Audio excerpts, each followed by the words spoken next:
Uang tunai senilai lebih dari 2,4 miliar rupiah disita tim penyidik Kejaksaan Negeri Ogan Komering Ulu Timur dari tangan tersangka korupsi dana hibah Pilkada Bawaslu Oku Timur tahun 2019 sampai tahun 2020.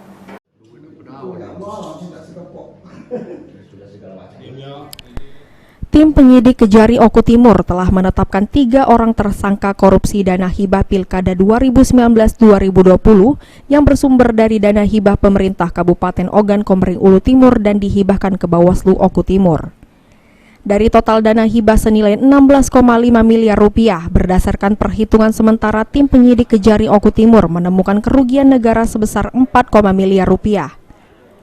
Kepala Kejaksaan Negeri Oku Timur, Andri Juliansyah menerangkan, uang yang disita dari tangan tersangka ini akan dititipkan ke rekening penampungan lainnya Kejari Oku Timur di Bank BRI Cabang Martapura, Kabupaten Oku Timur.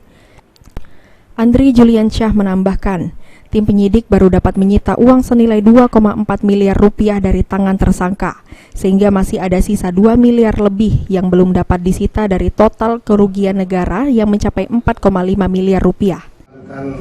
Semua telah mengetahui, tim penyidik Kejaksaan Negeri Oku Timur telah melakukan penyidikan perkara dugaan penggunaan dana hibah Bawaslu anggaran tahun 2019 tahun 2020 yang dianggarkan sebesar 16,5 miliar rupiah. Dan tim penyidik Kejaksaan Negeri Oku Timur telah menetapkan 3 tersangka dalam perkara ini dan telah dilakukan penahanan beberapa waktu yang lalu.